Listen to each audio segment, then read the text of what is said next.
This is From Justin to Kane, a podcast where Mike Robertson and Bob LaRue watch one critically acclaimed film and one terrible film and talk about how they are the same.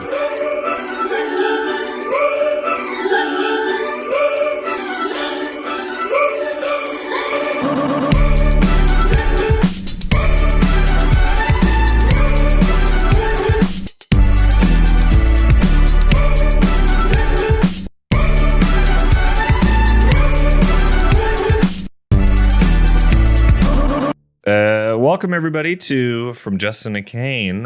We had a nice little sort of month of spooky movies, but we're back to our regular programming. Hopefully you enjoyed our, guests and conversations and stuff, but we're back. It's just, and I know this is going to be a bummer, but it's just Mike and myself, Bob. Boo. So if you wanted guests, you're not getting any this time. So whoops, no guests.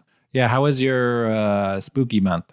Good. I watched 0 horror films other than those related to this podcast. Yes. Did you just watch rom-coms? Maybe. Okay. Maybe I did. Maybe I didn't. I don't want to talk about it. I'm actually working my way through Cheers, which feels like one long rom-com. That's good. Yeah, Cheers is amazing. I'm on season 4. Woody Harrelson has just been added to the cast. His character name is also Woody. And then there's Fraser Crane. It's good. It's a good time. I'm digging the show. Yeah, I hear it's one of the best sitcoms ever. It's amazing. And they do so much in one location. Almost every episode is exclusively in Cheers, the bar. Right. And then they'll deviate from that every once in a while. Like they'll go to a restaurant or Diane's apartment, but there's so much. Yeah, they what's interesting? They kind of reverse the rule, and it's more tell, don't show, because they can't show it. Right. But the way they tell it is equally as compelling. Right. Like they talk about a lot of things that have happened to them in other locations, but they do it while interacting with the bar. It honestly feels like just a great improv scene where it's like a single location and they're doing a lot to tell a story. It's very cool. And all the stories are very small, but compelling. And I don't know, it's amazing. And the pilot is probably the best pilot ever written. But we have 2 movies we're going to talk about. Mike, what are the films? Okay. So the movies we're talking about are 1954's Sabrina, directed by Billy Wilder. Yes. Not The Teenage Witch. And then 2018's Venom, directed by Ruben Fleischer. Yeah. Do you know anything about Ruben Fleischer? Like he did Zombieland. Oh, really? Yeah. So he basically, this movie makes a lot of sense because it's like a comedy action film. Yeah. So, you it seems like it's trying to be a comedy. I could not really tell half the time, but. It wasn't funny, but it felt like it was trying to be funny. Yes. Especially the dynamic between Venom and Tom Hardy. Yes. Like it was like a buddy cop film.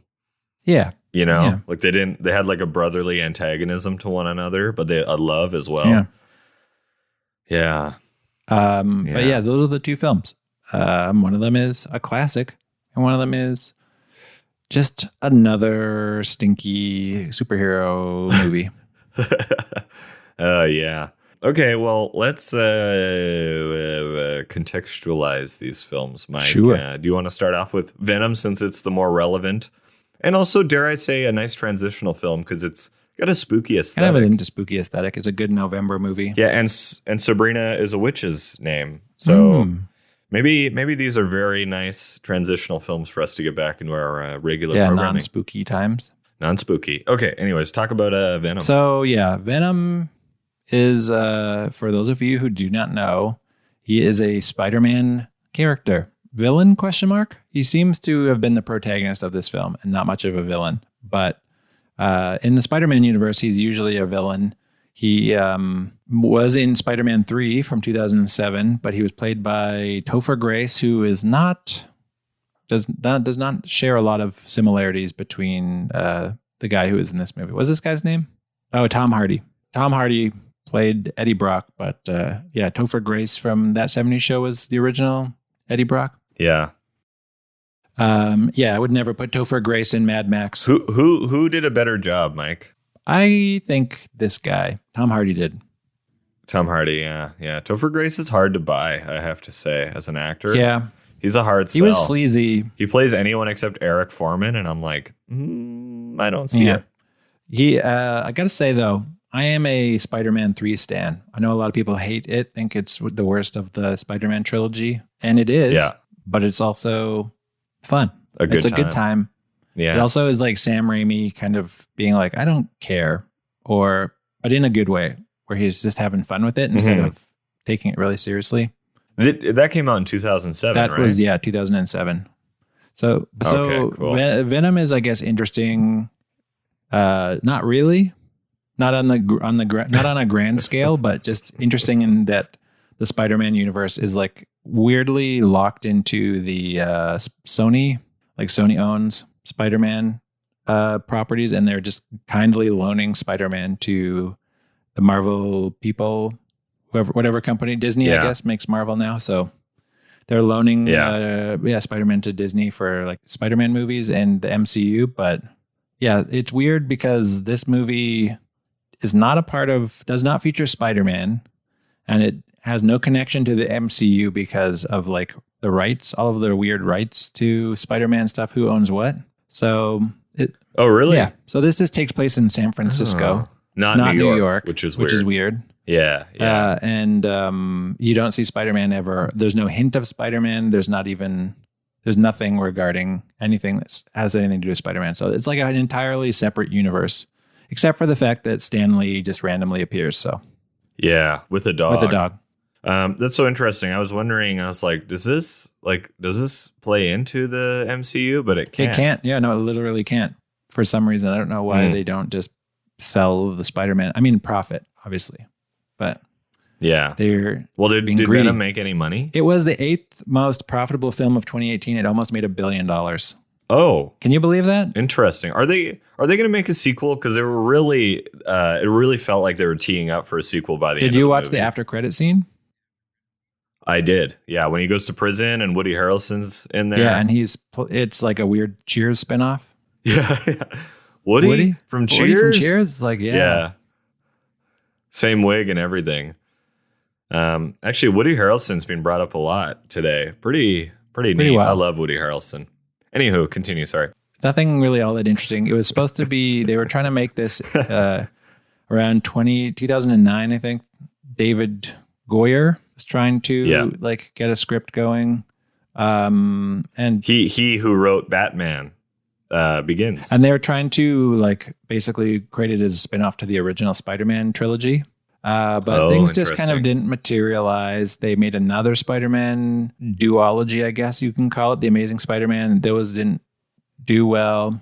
So they just with the Andrew Garfield. So they just kind of got it going in 2016, it looks like. And they released it in 2018. I don't know. And it's weird because it's like a superhero thing that's Spider-Man adjacent, but it's kind of really dark and violent, and they say the F word a few times, I think.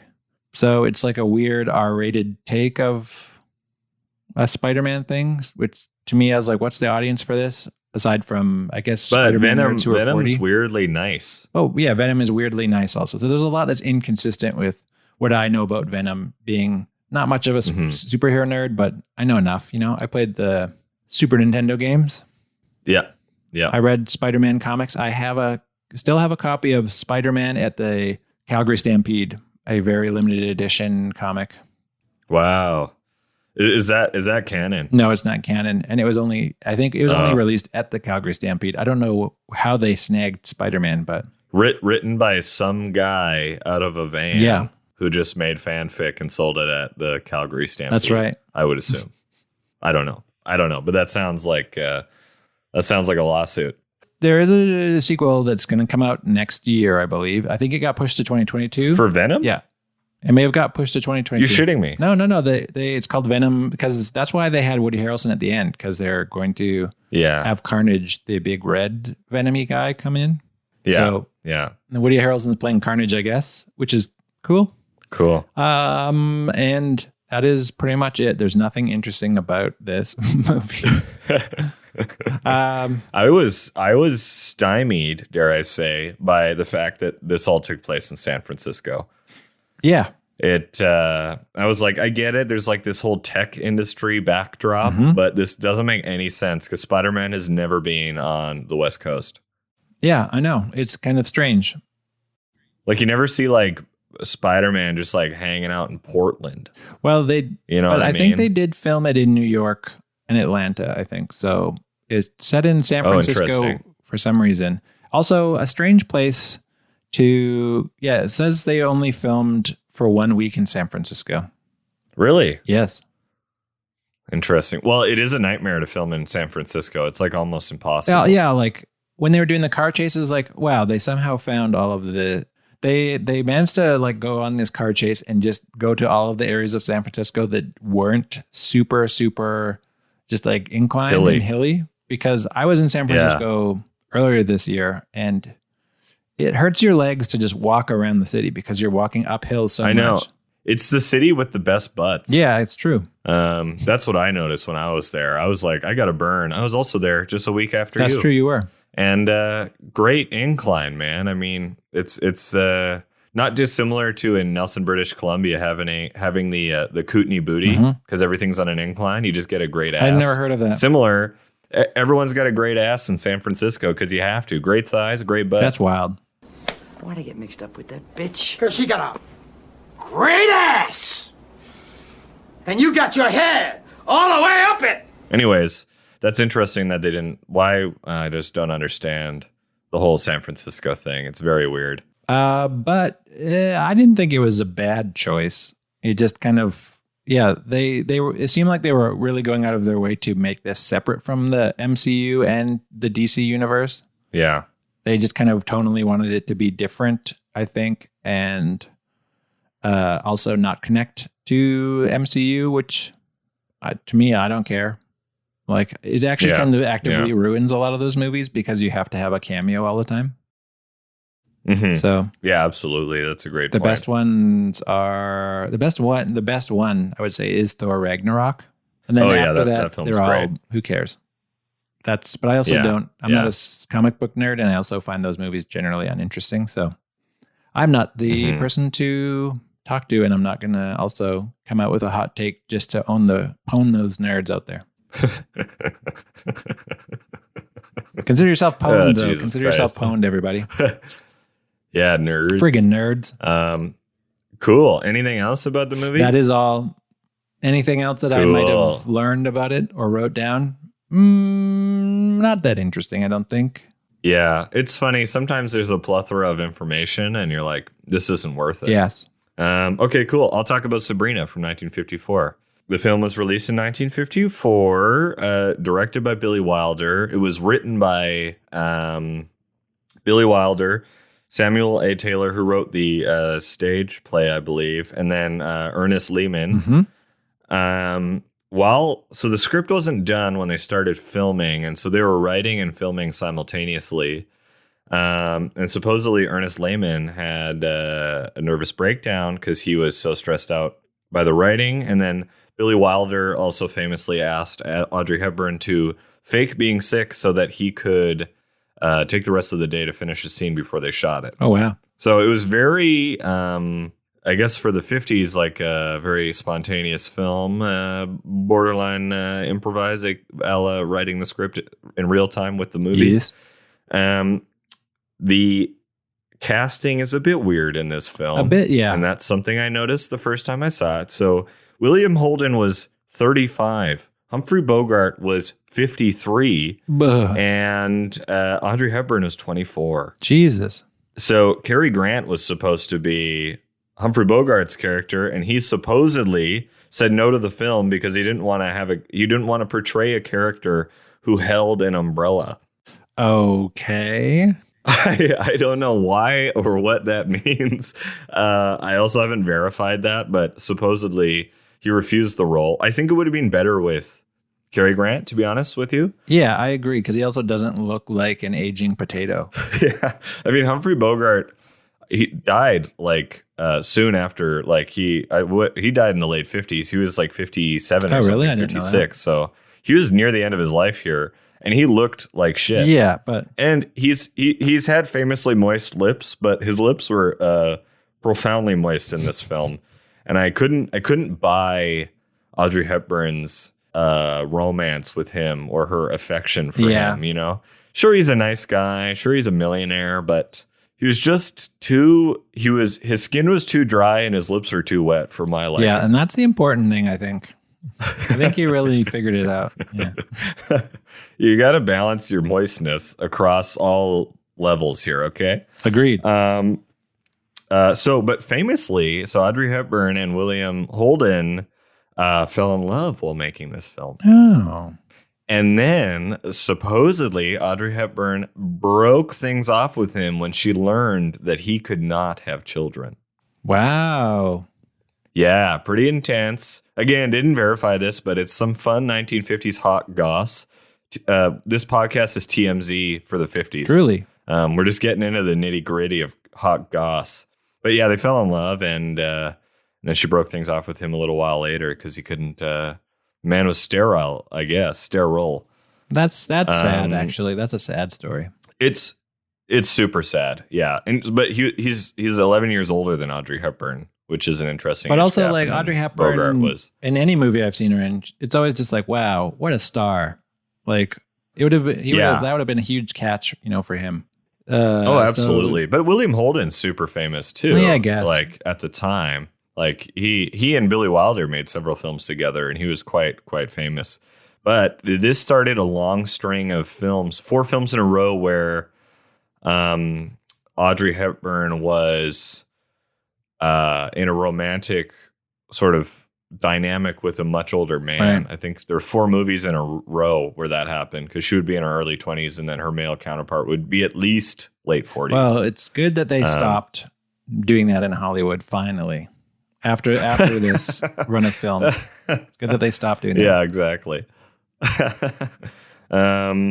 What else? Oh, it won Best Costume Design, and this film started a relationship between Hubert de Givenchy, I would assume it's a French enunciation, and Audrey Hepburn. Has started a long working relationship between the two of them. But it won Best Costume Design, but Hubert wasn't the costume designer. Okay. It was somebody else, and they won the Oscar for Best Costume Design. But anyway, so yeah, there's some controversy over who designed what between the two designers, and it's gotten heated, I suppose. Yeah, that's truly fascinating. Yeah. Pretty good There's like stuff. people being like, I designed this dress. No, I did. Okay, just fight it out and get back to us. Yeah. Oh, here we go. So although Hubert de Givenchy provided Audrey Hepburn's wardrobe, Edith Head won an Oscar for Best Costume because Givenchy was uncredited. So yeah, there's just some like, and then for like decades, they kind of duked it out about who did what. Right. Yeah. Anywho. That's kind of the film. It's like a pretty classic romance film. It's quite funny, and I thought it was pretty endearing. Very charming film, yeah. Super charming, and all the characters are very fun. It's very Billy Wilder. Yes. It just feels like one of his movies for sure. But I love Billy Wilder. I think he's such a great comedic director. There's something weird about movies from that era, like movies of this kind of genre style. It just seems like. It's like half about romance and half about hyper-specific business stuff. Like, do you ever see... and like corporate America. What's it called? Bailey's Billions or something like that? Is that what it's called? Bailey's Billions is a movie about a dog. Yeah, there's a bunch of old movies where people fall in love and all that, but then also there's always like some sort of business going on in a tower in New York, and people are... just always talking about the business, and like that's the most important plot point, and then the romance eventually takes over. But Brewster's Millions, that's what it's called. Yeah, Brewster's Millions. Yeah, that's not about a dog, is it? No, Bailey's Billions is about a dog. Oh, and then Brewster's. Yeah, I'm thinking of Brewster's, and that's Richard Pryor and yeah, Jack they Candy, remade right? it in the 80s with Rod. Yeah. That's the one I'm thinking of. But there is an yeah. old one. There's an old one from the 1945, around the same time. Oh, cool. Wow. And I saw that, and it reminded me interesting. of this movie because it's just it's about a woman, and she's trying to deal with dudes, and then Brewster's a stockbroker, and it's just so much about money and business and stuff. And then it's like, oh yeah. Well, it's very, it feels very post-war boom. Yeah. You know what I mean? Like there's a heavy backdrop of American industry. Yeah. In a lot of films. And yeah, and the B plot of the film is always about the business. Yeah. It's wild. Yeah, it's interesting. Even like the film with Jack Lemmon and the other guy with Marilyn Monroe, which was Billy Wilder's next film, I think. Some Like It Hot?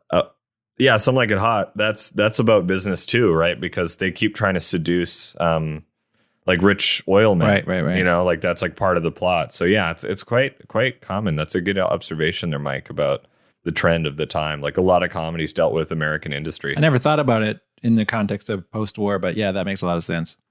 Also, is Sabrina a rom-com? You would know. I don't know. It has some traits, but I think it's just a straight. I didn't laugh ever. Romance, I never maybe. laughed once. I was But charmed it is a by comedy. Yeah, I guess it is a comedy. That's the thing. Old movies, you I gotta don't think really, you need to laugh at it. You gotta really like do something big to make me laugh. I think if it's an old movie, like these kind of movies, these rom-coms, not a whole lot happens that's actually funny. His Girl Friday, I would say, is very funny. I would say It Happened One Night. Also, But a you're good not rom-com. laughing. But I laugh at those ones. You're not laughing in His Girl Friday. Really? Yeah. Because I love that film. I think it's very funny, but I don't laugh out loud. I think it's just funny the way they talk. I got a newspaper here. See? And they talk so fast. I see. You're a simple man to I am please. a simple man. Jeez. If I talked faster, you'd like Talk me more. faster or hit somebody in the crotch with the football. I'm all about it.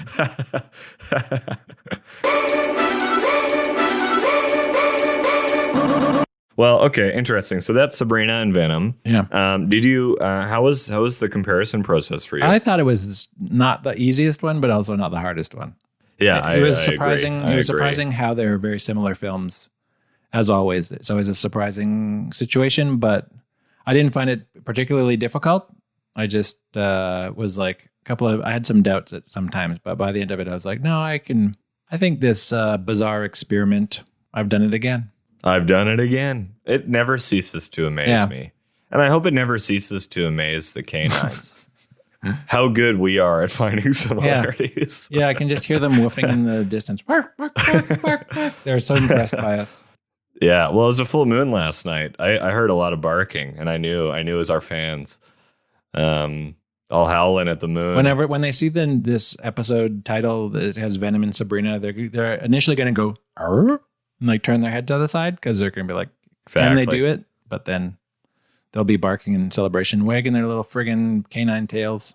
How funny would it be if like fans were sending in photos and they're like, my dog actually likes listening to this podcast more than I do, and there's just photos of like a dog sitting and attentively staring at a Bluetooth speaker playing the podcast. We do, like across every breed and age, just all these dogs are captivated by this podcast. That would be pretty funny. Are you saying that our fans aren't literally dogs? That's what I thought the whole bit was. Well, that our fans are literally dogs, and that we don't have really? fans who are humans who just call themselves canines. And we were just having a laugh. No, our fans are literally dogs. Oh, well, you learn something every day, Mike. This is an education for me. Okay, I'm glad we got that cleared up on episode whatever this one is. I spent all of the money that we've made off of this podcast getting from Justin DeCane branded leashes, from Justin DeCane branded collars, dog treats with like inscription of. We have to get a dog like food sponsor. I know we should. That'd be amazing.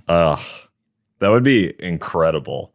I'll send out some cold emails to a bunch of massive corporations and see if we can get a handout. Who'd have thought when they made Citizen Kane, it would result in this? Like, this is the butterfly effect of that movie being made. It's true. Yeah. Wow. To think about. Wow. What a world. Okay, well, since there's a bunch of dogs listening to this, we might as well get into the comparisons so we can satiate their, cinematic hunger. Okay, so what's your first comparison? Mike? I would love, like, the way you're staring. I would love if you're just staring at a blank Word document and you're just like pretending to read. Yeah. And you're just trying to think of shit. Well, yeah, I'm just trying to think of ones that I assume you don't have. Oh, yeah. I only wrote down like 8. Oh, or okay. 9. That's about as much as I have, actually. I bet you we have identical. I bet you we ones. do, actually. There's only so many comparisons to be made. Yeah. And some of them were glaring. Some of them were glaring. Like very, very noticeable. Yeah, so I'd say both films thematically are kind of about capitalism ruining relationships. Oh, I didn't have that one. That's great. Obviously in Sabrina, what's his face? Linus is like a money guy. He's got a plastics company going. He falls in love with Sabrina, as does his brother. And like their relationships all three of their relationships with each other are kind of put in some sort of strain because of the capitalism, because Linus just has got to be a profit-driven dude. But then also the relationship, vice versa, ruining like capitalist desires as well. Like Linus is put into some sort of position where he has to decide between love or money for some reason. And then also being there. And then what's the other movie? Venom. The Drake dude he has that big corporation going. And he's just trying to push science forward, but also, he seems like he's very money driven or power driven, I guess. So I think those things are all connected. Capitalism, blah, blah, blah. He wouldn't be where he was without it. So yeah, Eddie Brock and his girlfriend their relationship is literally wrecked by him investigating the corporate stuff that Drake is doing. So let me. Mine isn't identical to yours, but definitely in the same vein. Yeah, both films as a backdrop deal with corporate America. So the main plot is sort of happening, but there's this intense backdrop of corporate America. And to piggyback onto that, I would say like both films in their own era take place in coastal cities where major industry occurs. Yes. So now the 21st century California is obviously the place to be because of the tech boom. But in the 50s, there were a lot of head offices in New York. And because of the, because it's a coastal city, they were able to get, they had like international ships and trading and shit like that. So coastal elites. Both films are about coastal elites. Exactly. So yeah, that's kind of mine, just to piggyback off of yours. Great. On the topic of relationships, both movies have Characters who are longing for love with a specific person. That is unrequited. Yes. Can I piggyback off? It is, absolutely. Can I piggyback off that one? No. Both films deal with, well, this has been from Justin and Kane. Have a great one, everybody. Both films deal with like a sort of a love triangle of two men pursuing the same woman. So Sabrina, Audrey Hepburn is the object of this desire. And then in Venom, Michelle Williams is in love with Tom Hardy, supposedly, but dating that doctor, that weirdly nice doctor who's very understanding. So yeah, both films sort of deal with this sort of love triangle situation. Yeah, good. Yes, thanks, man. Thanks. Speaking of the doctor, he put Venom in that MRI machine, and it made him go crazy. Both films have characters who are triggered by a sound. What's in the Sabrina one? They whenever that one song plays, she is like, "Oh, this song reminds me of this," and then also Linus heard a different song, right? And that reminded him of his girlfriend that he tried to jump off of his building because of.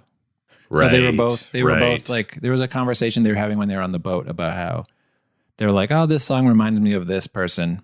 So yeah, Sabrina herself was, I think, triggered by I can't remember the song. It's not La Vie en Rose, although that comes up sometimes. But no, there's that other song that they were playing. That was playing when she saw what's his face at the tennis court the first time when she couldn't have him. Oh, that's right. Yeah. And then in Venom, when the MRI, like that certain frequency makes Venom go crazy. So right. there you go. That's like a very, dare I say, sound comparison. This one's more of like an external comparison, but both films have, dare I say, weird casting. Yes. So just to start with Venom, I think Tom Hardy was a weird choice to play Venom. He sounds weird with a British accent or an American accent. I think he is struggling with it the whole time, it feels like, as he's playing the character. Where's he from? He's from the UK. Oh, okay. I thought he was Australian, but maybe just because he was in Mad Max.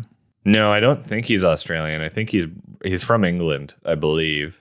But also, Michelle Williams feels like a weird choice. Yes. Yeah, because she usually plays dour characters in movies. Yes. And she seems above Marvel, Sony Marvel specifically, I agree, yeah. but she's not. And her dramatic work is astounding. I mean, she's such an incredible performer. But in this, I was like, this really feels like a paycheck. Yeah. Which is a bummer because she's amazing. She's had some of the most heart-wrenching films ever made. Well, yeah, this movie was like a year or two off from Manchester by the Sea, and she killed it in that movie. Yeah, well, she's great in Blue Valentine. Yeah. She's great in After the Wedding. She's amazing in The Last Waltz with Seth Rogen. Like, she's good at the very depressing films. She's amazing. She's a wonderful performer. But then Venom is just weird, and she's like dressed in a weird way. Like, it just everything feels weird. She did seem I'm like, out of this place. this isn't who she is. Yeah. Yeah. But they're also setting her up to be She-Venom in the second one, I understand. Oh, really? Well, she was Venom. She was She-Venom briefly, but on this, but I think they might have She-Venom come back. So cool that she's part of it. Is She-Venom, so the physics of that, or would there be two parasites or one parasite jumping between the two of them? Well, in this movie, it was one parasite jumping between the two of them. But would another one, or can Venom give birth to a little Venom that can take over Michelle Williams? I mean, how would that work? I don't understand the science of symbiotes myself, but yeah. Can you say that one more time? Symbiote? Symbiote is what they call them, right? Right. Yeah. Okay, but I'm to understand that anything could happen in this universe because it's all just made up, right? So they'll figure something out. Okay. Well, I trust them. Good to hear. Cool. That's good to hear. Finally, there's something you can trust. Yeah, I know.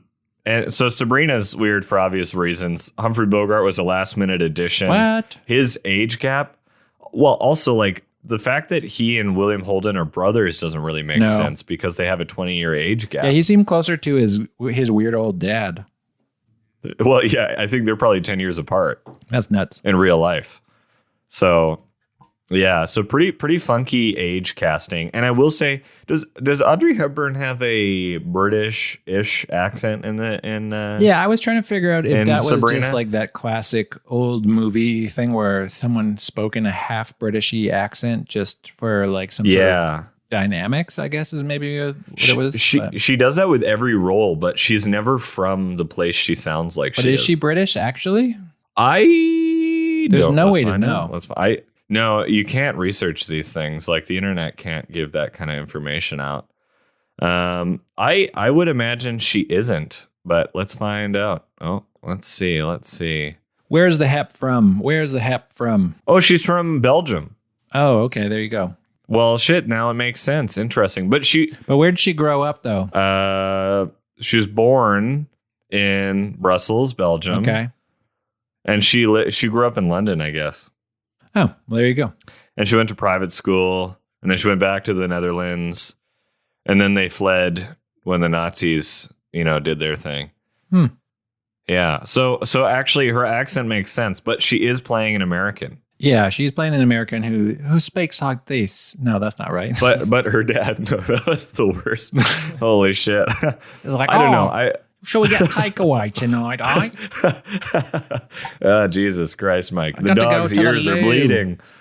Oh, jeez. Yeah, Audrey Hepburn's character just kept saying, I gotta go to the loo. It was like, what movie is she kept saying, crikey. Yeah. Yeah. No. Oh, no. Oh, Jesus. Yeah, it was, anyways, her accent felt out of place. But her accent feels out of place in every film. Like, you know what? In Breakfast at Tiffany's, that I guess they explain it because the agent like trained her to sound like that. Anyway, they make an excuse in every film so that she can sound like that. And I just think that's interesting and not dissimilar to that. I think Tom Hardy's accent really felt like an uphill battle for him. Yeah. In Venom, he was less cool. Like he lost cool factor because of what was seemingly an intense struggle to maintain this like American accent. Oh, interesting. I didn't even notice. I thought he did a good job, but that's just me. I was watching with my brother-in-law and he and I were like, what the fuck is going on with his accent? And he was like, he was whispering a lot too. And it just felt like he was like, he couldn't, like he had keywords that he was using to maintain his accent. And he had this like really strange struggling technique just to maintain it. I don't know. That was my takeaway. Maybe, the Kanines can email us with their paws and Kanines, send in their think. hot take. Yeah. Tell us your hot take. Cause it's been known that I'm full of shit. So yeah, famously, we'll see. Famously full of shit. Well, what are our thoughts on this film? It's a bad movie. If you're talking about Venom. Yeah. Yeah. I mean, we're kind of going off the rails a little bit. We can maybe save this till the end, but no. Let's crazy train it up. Free-form conversation. That's what podcasts are all about. Yeah, that's true. Yeah. What were your thoughts on this film? It was bad, but also I had a fun time watching it, and I didn't think it was as bad as a lot of people say it is. Yeah, so I watched half of it yesterday, and I had to shut it off. I was like, this is so bad. Oh, really? It's terrible. Just the emotional logic isn't there, and I found the dialogue to be deplorable. Yeah, the dialogue was pretty bad. But then, I texted you, and you're like, I had a good time, and I was like, fuck it, I'll watch the second half, and I watched it right before we commenced recording this, and it's fun. It's fun. Mm-hmm. It just feels like a Disneyland ride, It doesn't make sense. You don't want to go on a roller coaster. It doesn't make sense. But then you do it and you're like, that was pretty fun. I may have thrown up all over myself, but I had a good time.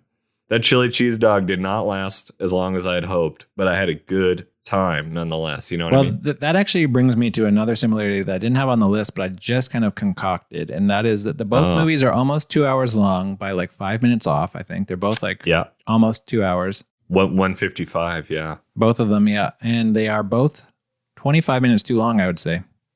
Yeah, that's a great point. I think they both have pretty intense filler. The only difference, like Sabrina's filler is charming. Yes. Whereas Venom, I was like, this scene is a waste of time. The first hour of Venom takes way too long to get to any sort of interesting setup. Like they kept cutting back to the scientist guys. Like you only need to cut back to the scientist guy like maybe 2-3 times tops. The editing we was know bad. that it's an alien thing. Yeah, the structure of Venom doesn't make any sense. Like from a writing standpoint, they totally shit the bed. Yeah. But we've seen with many standalone Marvel films like Fantastic Four and other ones that obviously the corporate hands get into the pie, and all of a sudden the pie is more of a crumble, and then shit goes downhill pretty quick. Yeah. But that being said, it is fun. I think the intercutting, between the scientist and Tom Hardy's like struggle was ridiculous and poorly planned out. Felt like I was watching Bohemian Rhapsody. Yeah. And then on top of that, I thought the relationship between Venom and Tom Hardy was so poorly laid out. Yeah. The scene where he's like, what changed your mind? And he's like, you. And I was like, what? At what point did you even have a conversation that would have led to you changing your mind, Venom? You guys never like broed down. Yeah, I know. There should have been like never like ordered a box of pizza and smoked a little weed and like got to, you like learned about each other. Yeah, good. Yes. Like what that was just never there. So the emotional logic wasn't there, and it was a bit weird. It's funny that your problem with the film is that the emotional logic was not there for the weird, like gooey alien thing that just kind of said half jokes, half like throughout the movie. Yeah. I also, the other grievance I have is, and I know this isn't like a nitpick podcast, but all the Venoms had the same voice. Kinda, yeah. Why didn't they should have changed Like the big boy, the big bad boy, and Venom both had the same voice. Well, I think they were from the same goo. But Well, Tom Hardy, how does that work? Tom Hardy did the voice of the Venom. Oh, did he?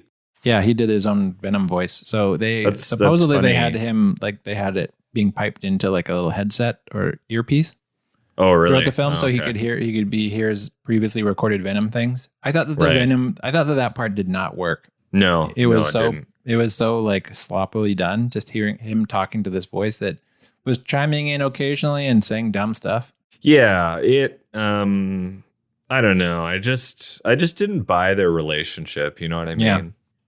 Similar to, I don't know if I bought Humphrey Bogart and Audrey Hepburn falling in love. Oh, there you go. Yeah. Dare I say a similarity? You didn't buy the fundamental relationship of the film with the titular and character. by the end, with the like reversals and the learning and the third act tying the knot, I was like, I don't buy it. I just, Oh, there you go. you know. And dare I say, Venom was very moist, as was Humphrey Bogart's lips. It's true. Another similarity here, people. I can just hear and see the jowls of the canines just salivating with how good these similarities are. Yeah, they truly are. I bet they are. Well, okay, so yeah, do you have another similarity there, Yes, boss? Both films center around a technology pioneer offering up people as sacrifices. Ethics be damned. Yeah. So Drake in Venom is just kind of offering up people to be test subjects for the symbiote. Not unlike Linus, who is a like big business dude. Yeah. He is kind of offers up his brother as a sacrifice in a variety of ways, just so that he can profit. Right. So that's pretty much all that one is. That's a great one. Nice. I'm trying to remember, Mike, because I saw Sabrina about a week ago. In the beginning, when she's in the tree looking at the dance party, does she look up at the sky to see the stars and the moon?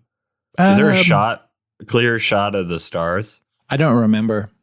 Fuck. I don't think so. Neither can I. Okay, well, I had a similarity that was like a 50-50, and I was like, oh, both films early on have just like a straight up shot of the stars. Well, there is a line. There is a line that's kind of like her transformation line, where she says, "The moon is reaching for me." Oh, when she's sitting on the chair, and her dad is like, "Yo, you're being like weird, man. Like, stop trying to like get it with this dude." And then she's like, "The moon is reaching for me," and then she has an insane look in her eyes. Your Audrey Hepburn impression is amazing. The moon is reaching for me. Crikey, the moon's reaching for me. Jesus. So both films involve donning a black outfit and gaining much confidence and having a different relationship with society. Oh, nice. So Audrey Hepburn puts on the cocktail dress, which was a fashion, like a huge moment in fashion for the mid-50s. And it was called the Sabrina neckline, like that, like the black dress, cocktail dress with a super high neckline. It was called the Sabrina neckline, and it was all the rage the following year. Not dissimilar to how everyone is walking around in Venom costumes because it's motherfucking Halloween yesterday. Yeah, that's right. Yeah, it was Halloween yesterday. But yeah, both characters have the protagonist wearing a black outfit and being treated differently, but also feeling empowered. Oh, nice. That's really good. Yeah, I just thought of that right now as I was trying to just piece something together because I pretty much bottomed out my list. On that note, both are about a character going, in Venom, he doesn't go to a different land, but basically like foreign influence creating a transformation in somebody. Yes. So like, you know what? Dare I say? Yes, you dare. Audrey Hepburn went to Paris to learn how to cook, and Venom went to Earth to learn how to love. It's true. Didn't they? Well, also, yeah, both characters have a transformation that is like kind of makes them insane. Because he transforms into Venom and like it's obvious he's insane. He's like some weird monster guy who kills people and wants to eat their heads and eat tater tots. He's got big teeth. Yeah. Yeah. I love the tater tot bit. I went through the me film. too. I thought that was the strongest piece of writing of the whole film. Yeah. But then she also comes back from Paris transformed, but she's still insane in that she's like, she has this complete confidence in like love, I guess, that she can hook up with what's his face. Even though, but then she hooks up with the other guy. And so she has this weird, just love sickness, I guess, that she's obsessed with just falling in love with people. She just needs to.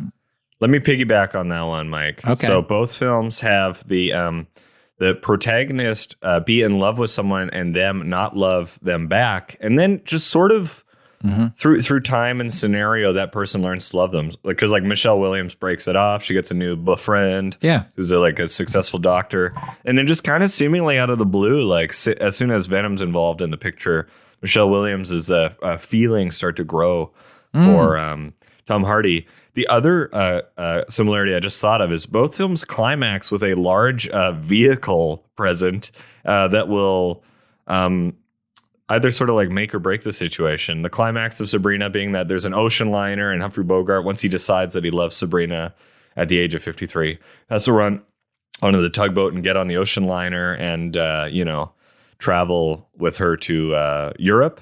And the bad Venom is there's a whole fight on the spaceship, and then the spaceship takes off and they stay where they are. Well, both involve a character trying to ship somebody off to a different place. Oh, that's like, great, Mike. Nice, because buddy. He's trying to get her to go to Paris, and then they're trying to get Venom to go to outer space. So why were they trying to get him to go to space again?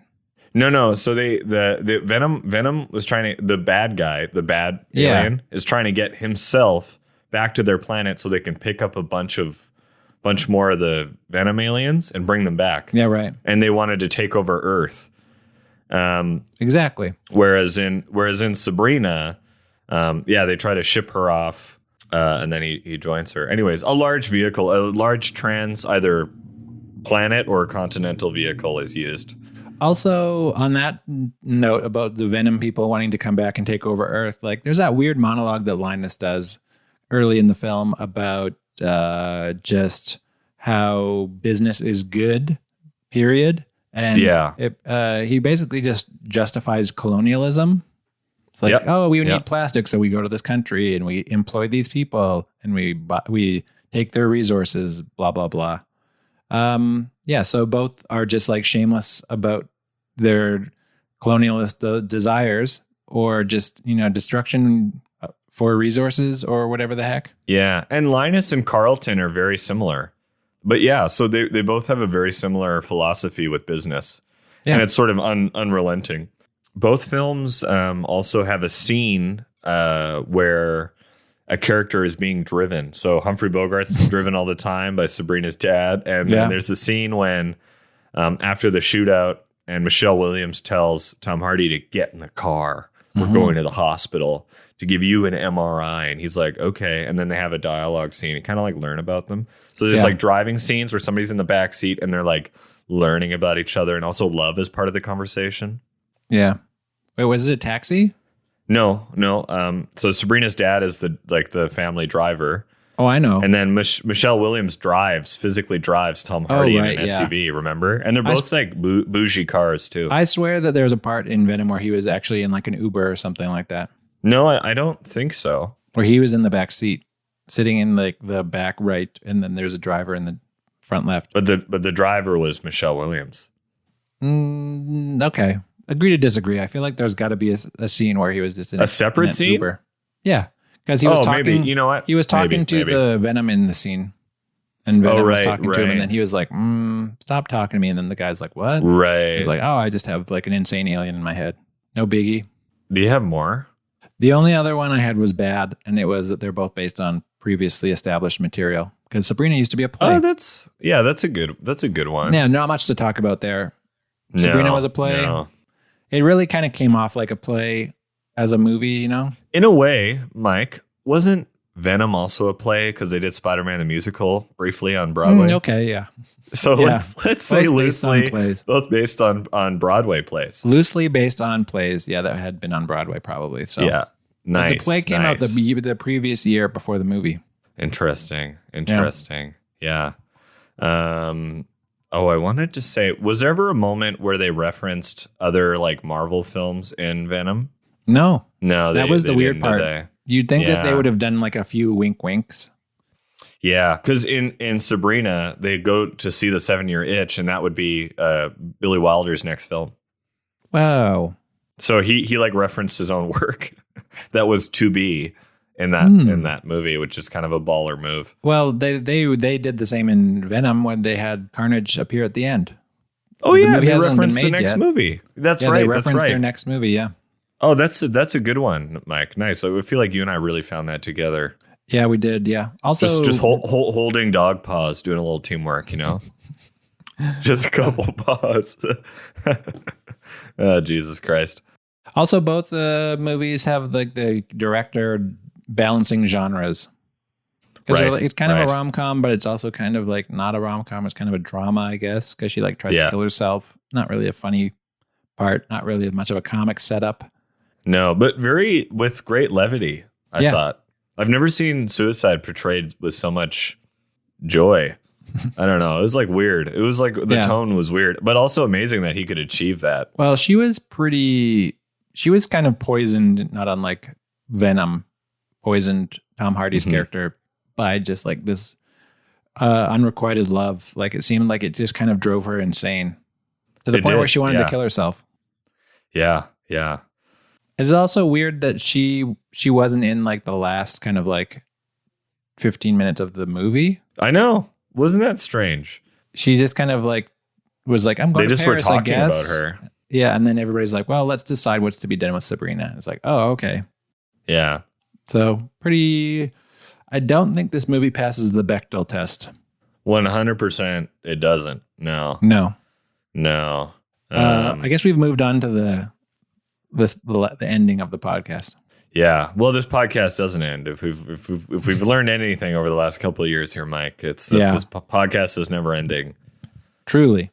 Yeah. Truly. Even after we die, the dogs will take over, the canines. Eat our eyeballs. And they'll just rough into mics and tell their story. Rough.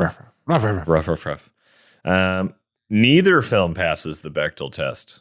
Yeah, actually, I don't think Michelle Williams ever can talk to another female character in the movie, nor did Jenny Slate's character talk to another female character. Those are the only two women in the movie, I think. Yeah, and neither one, they're both talking to men exclusively. Yeah, even the Kanines store owner, she didn't talk to anybody. No. And the guy who robs her is a man. More female robbers. That's what I think the movies need.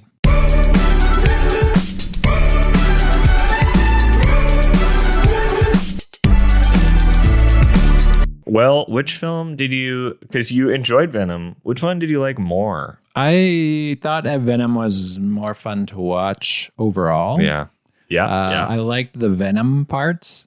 I liked the special effect-y parts. Like, I will say the film, can I say this? The film didn't have enough Venom. I agree. That's the problem with all of these movies.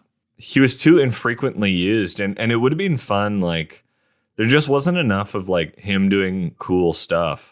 Yeah. Because I checked, and the moment where like they sort of realized they were going to be a team, there was 40 minutes left in the film. So over an hour had gone by. Yeah. And most of that was just Tom Hardy being a sad dick. Yeah, the first hour was a slog for sure. Yeah. And then the last hour was filled with Venom, but not enough still. Like, can you think of a single set piece in the film? Like a super memorable action moment? No. Yeah, there wasn't really anything that really made this movie stand out as being cool or interesting or just literally anything. He just he didn't do anything superbly unique as Venom. It felt like, I feel like the Green Lantern can do all of this with his ring. Like, he's just making shields and shapes and knives and shit. It would have been cool to, cool if he had done something neat. Or like, what about this? A scene where like he has a date with Michelle Williams, and then Venom is like, they're on the roof or something, and he's like, oh, we have nothing to sit on. He just like uses his Venom body to make chairs and a table and like light a candle and sits down, something neat like that. Some real, more rom-com stuff would have made this film better. Okay.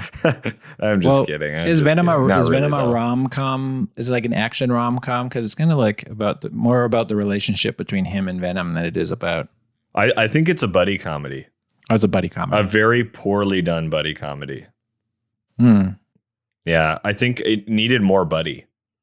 More Like, buddy? it would be funny because I think it's funny, like if Venom and because obviously this was going for like campy violence Yeah. as a mix, right? And it wasn't campy enough to be like, oh, this is campy and that's why I'm enjoying it. It was just campy enough that you were kind of caught off guard by tone the whole time. And you're like, what am I supposed to be feeling here? I could have used more like buddy comedy stuff between the two of them, like, you know, they're roommates and they're arguing. That would have been funny. Maybe they're you know, playing Monopoly together, and it would have been nice to see Tom Hardy be like, look at this world. These are the things I love. And like a scene maybe where you know, he looks at a flower blossoming or a butterfly flying or, you know, a family playing. He's like, this is the shit I love. Like, this is why I went into journalism, is to fight for this. And Venom has a little black tear roll down his giant gross face. And he's like, I see now why you love this. And now I love it too. And he's like, maybe I won't eat so many dogs. Yeah. You know what I mean? Maybe Tom Hardy shows Venom Marley. I mean, there's a lot of things that they didn't do in the movie. And then Venom gets it. He's like, I know what love is. Right. And love is being your parasite. You know, just something like that. I just think we need a little more of that. Also, like, he's still infected at the end. Yeah.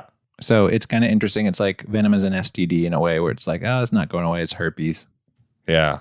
Is I Venom, can live with it. Is Venom actually, is this Stan Lee? Did he create that character as kind of a metaphor for him? Just like, I got herpes, guys. Probably. He's like, I'm going to express my herpes through my art. Yeah. And there's the scene where Michelle Williams and he kiss and then Venom switches bodies. Yeah, exactly. See? That's as on brand as you can get about, you know, STIs.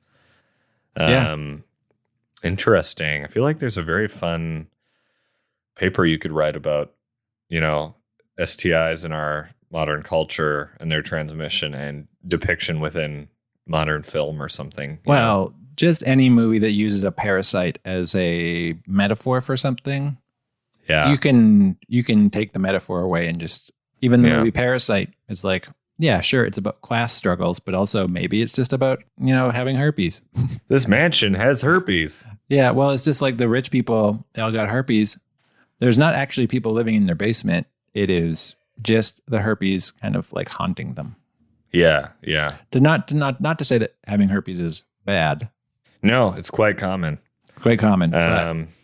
But yeah, what if? You know, what if? Yeah, what if, Stanley? Yeah, I wonder, you know, I mean, Stan Lee's in the film very briefly with his dog. So I feel like maybe he's like, hey, Tom Hardy, guess what this movie's really about? And he's like, what? Stanley's like, I got herpes in the 70s and then I wrote this. Got that herp. I got that herp and then I wrote Venom. Yeah. I mean, I would not put it past him. No, I wouldn't either. I mean, the dude wrote so much and so prolifically. I feel like you just have to find inspiration in every aspect of your life. Did Stanley die? Yeah.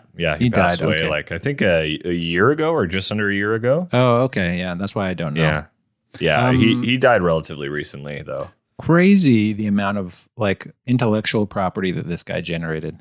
I know. Like, I don't know how much he actually came up with or how much other people came up with, but they just give it credit to Stan Lee because it's easier. Well, I'm sure he had like a staff of writers at a certain point, and they just all kind of just piled on to his already existing work. Yeah, but like Venom is a cool character. Spider-Man sure. is a cool character. Most of the Avengers are cool. Yeah. I'd say Fantastic Four is the weakest link. Oh, 100%. Yeah. It'll never be cool. No. And the old films weren't cool. Like it's all boring and shitty. But yeah, it's amazing what he was able to produce. I mean, he is the Stephen King of superheroes. Well, also going back to the Fantastic Four, you know, the Incredibles kind of like did the Fantastic Four better than the Fantastic Four has ever been able to do, you know? Hollywood's never been able to make a good live action Fantastic Four movie, but the Incredibles kind of like stole the formula and just did it, but with different, like just made President's Choice kind of characters. And then, they nailed it. So maybe Yeah. they should have made a animated Fantastic Four movie for kids, because it is kind of a family, right? Yeah, absolutely. So yeah, the family stuff doesn't really resonate with like comic book nerds, I guess, who want to go watch Joker and then I guess riot because it was such an inspiring film for them. Yeah. I love your disdain for Joker. We should do a mini-sode on Joker sometime. Yeah, we could do a Joker thing, but you thought that movie was good, didn't you? I enjoyed it. I really did. Yeah, I enjoyed it. I feel like until the end. I looked at it through a different lens than you.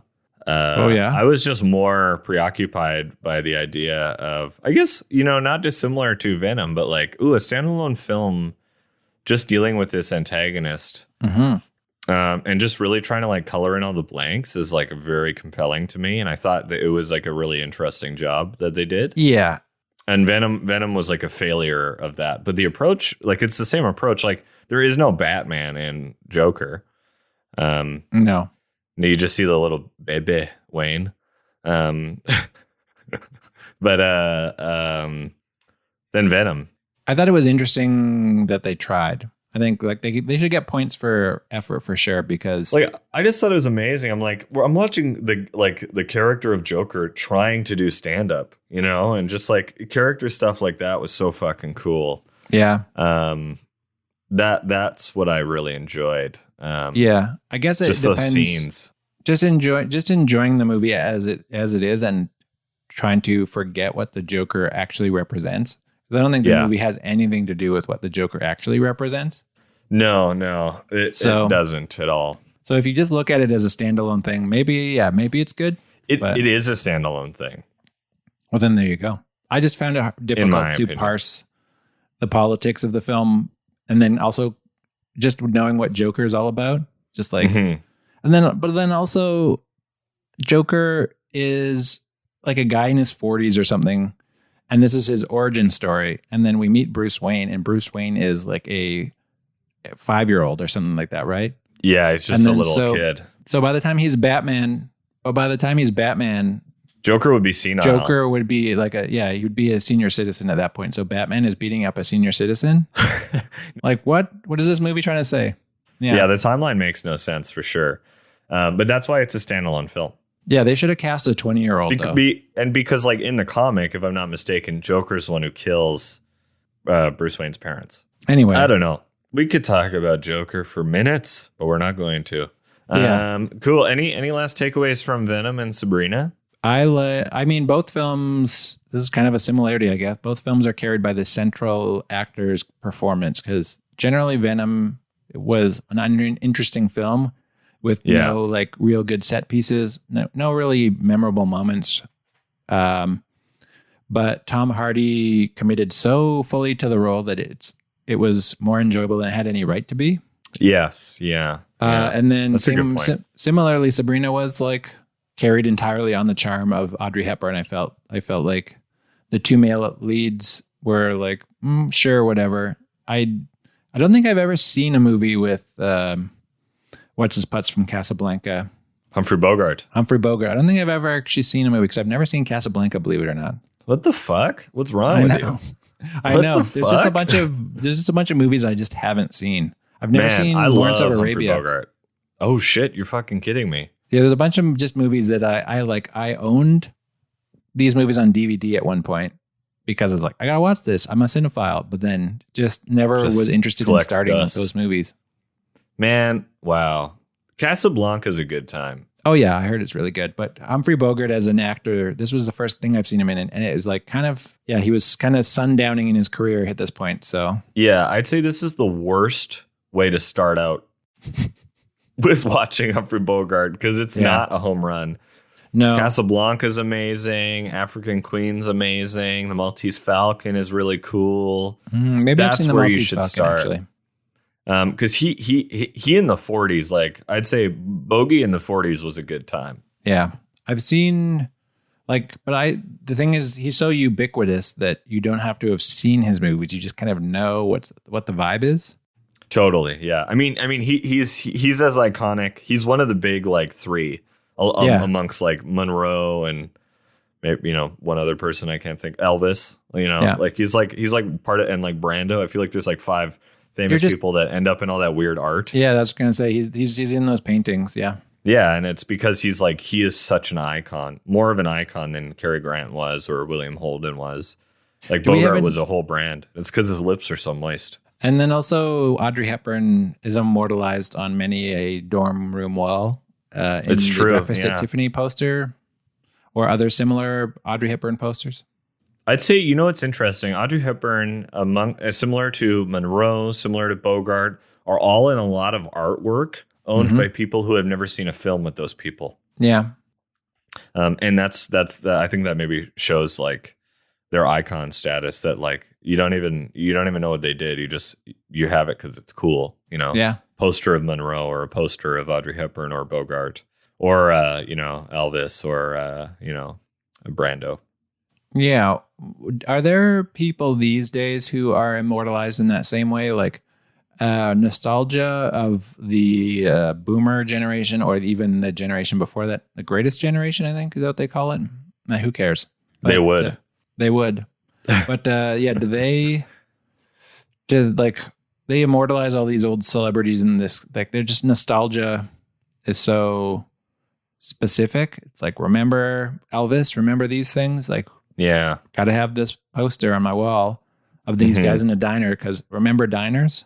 But like, do we have any of that? Is there anything that's going to be immortalized in that same way? Yeah, like Avril Lavigne. What? I'm just kidding. I don't know, man. Is there going to, in 20, 30 years, is there going to be like whatever the modern equivalent of a diner is, but with like a bunch of YouTubers that I don't know, just like hanging out in a diner, or whatever the modern equivalent of that is, I guess. Starbucks. A Starbucks, yeah. Yeah, maybe. Just a bunch of YouTubers in a Starbucks, and like I look at this, I'm like, I have no idea what this is. Yeah, maybe that's maybe. You got like Ninja, I think, is this YouTuber? What? No, PewDiePie. Who's PewDiePie. that? Jeez, Bob, you don't know anything. The fuck is PewDiePie? What does PewDiePie do? He's a video game guy. He basically just plays video games and screams at the screen, I guess, for And that's how he makes a living? Oh, yeah. He was like, at one point, the biggest YouTuber on the planet. Is he like 15? No, he's like probably in his late 30s now. Wow, really? But he appeals to nerds of all stripes. What a gig. Jeez. He's been under fire quite a bit for like white supremacist stuff he's saying on his platform. Classic.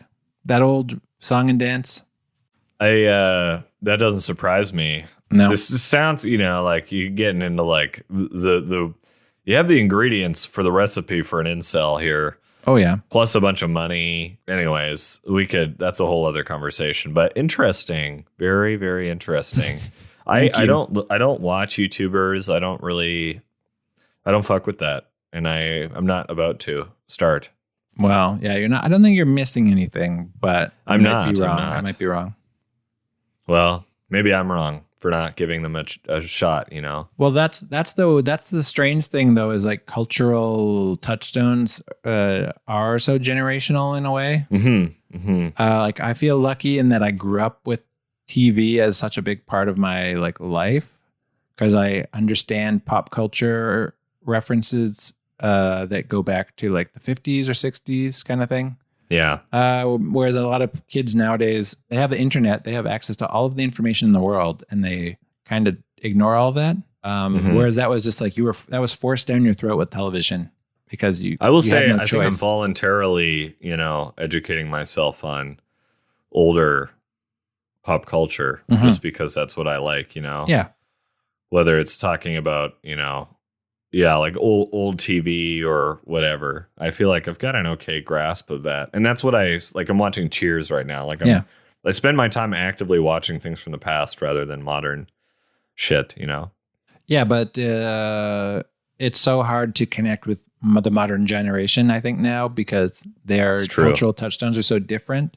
Like all of these people YouTubers reference TikTok and my eyes literally glaze over, or they roll so far back into my head that it hurts. Yeah. TikTok is something I'll never understand. I hate it. I have friends who are quite successful on it. And Really? I still fucking hate it. Yeah. Yeah. I have one friend, I think he has 100,000 followers. Yeah.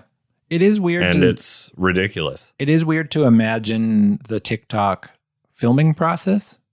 Like when you see someone doing a weird ass dance in public and then just like zoom out and you see just this person doing this weird thing, like looking at a tiny little phone. Like that from a third person perspective is hilarious to think about. But yeah.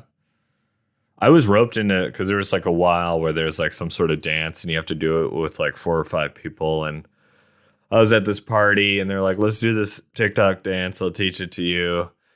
And it was one of the worst moments of my life. I hated it. It's just so stupid. And you're just doing somebody else's dance? That doesn't make sense. It is weird in that it's like memifying creativity where your creative outlet is just doing things that other people do. It's just an echo chamber of one like creative thing done a million ways. But it's all degenerating because you're just copying what's being copied. Yeah. And I think it just sort of turns into something else, which is interesting, but also weird. I don't know. TikTok is a strange thing. I don't really know how it works or what it is. I just know it's like videos. It's like Vine, but with longer. Yeah, I think it can be longer, and I think the tropes of TikTok are different than Vine in terms of how people present their whatever thing they're doing, and also the kind of the meme. Yeah, the format structure of the memes is a little different that people do. Right. Mm-hmm. But yeah, I don't know. I personally don't think you're missing anything by skipping TikTok. But also, you're going to wake up 20 years later and you're going to just be like, not understand anything because things will have changed so drastically and you didn't bother to keep up. You have to sleep in the bed you make, I guess. Yeah. Yeah. Yeah, it's true. Boy, I used to like Bob, but he doesn't know what TikTok is, and I don't like him anymore. Well, the scary thing is that TikTok is like the now. Yeah. So there's going to be things in the future, and it's like, who knows what the hell is coming in the future? I'm not willing to keep up with TikTok.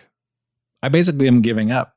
I would rather get steamrolled by modern pop culture than keep up. Yeah. Well, also, like, did you sign up for Snapchat when Snapchat was a thing?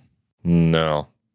Yeah, that wasn't even that long ago. So, and now Snapchat, as I understand it, is for the most part kind of not a dead platform, but it's not as popular and people aren't just using it with the same frequency as TikTok.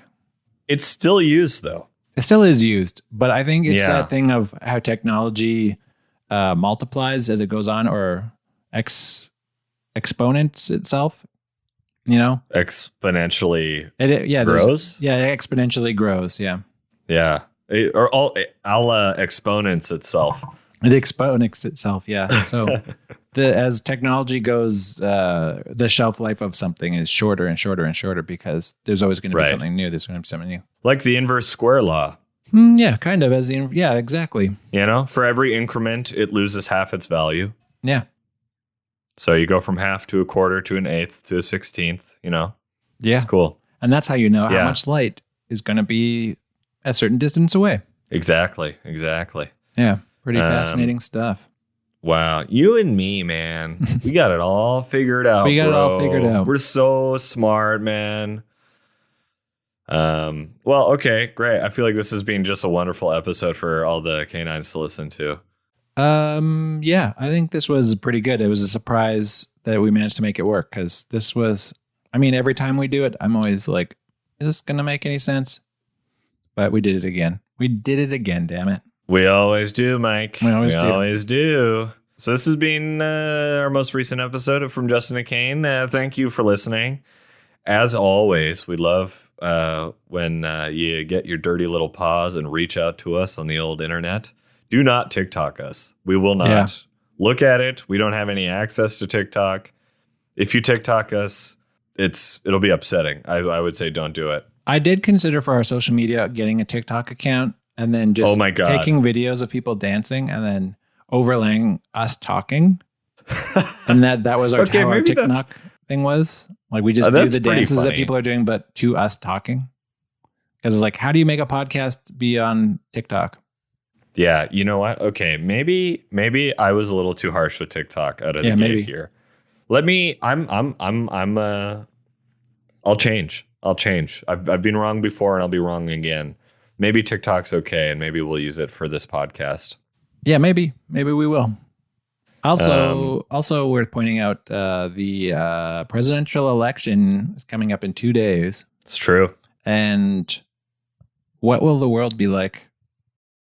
Yeah, if you're an American listener, please vote. Well, yeah. Also, well, I wasn't getting at that. I wasn't going to tell people to vote. Oh, you weren't? Like, damn. Oh, geez. If they don't vote, I mean, there's a lot going on in their life, I guess. So they don't need our podcast to tell them that. But more so, just it's interesting to think about. Maybe it'll be a completely different world in a week.